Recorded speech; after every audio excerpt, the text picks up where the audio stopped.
غصہ شیطان سے، اور شیطان آگ سے پیدا کیا گیا ہے، اور آگ پانی سے بجھائی جاتی ہے۔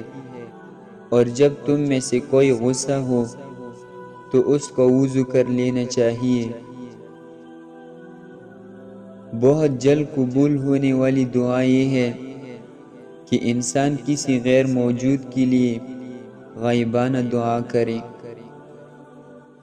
جس شخص کو یہ پسند ہو کہ اس کی عمر دراز ہو اور اس کے رزق میں اضافہ ہو تو اسے چاہیے کہ اپنے والدین کے ساتھ نیک سلوک کرے اور ان پر صلہ رحمی کرے۔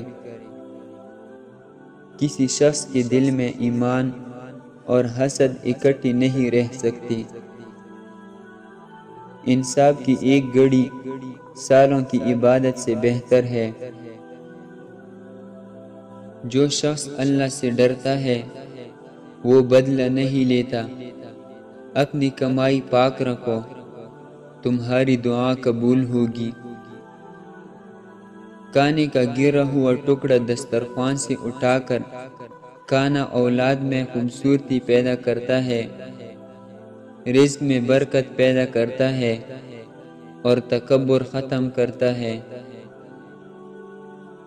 ایک وقت آنے والا ہے جب لوگ نیکی پر شرم اور گناہ پر فخر کریں گے۔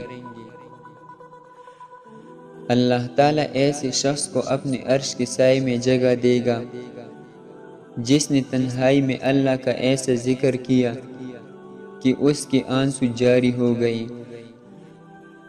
قیامت کے دن میرے نزدیک ترین لوگ وہ ہوں گے جو سب سے بڑھ کر مجھ پر درود بھیجتے تھے۔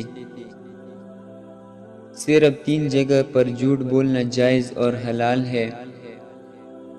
آدمی اپنی بیوی سے بات کرے تاکہ اس کو راضی کرے، جنگ میں جھوٹ بولنا اور لوگوں کے درمیان صلح کرانے کے لیے جھوٹ بولنا۔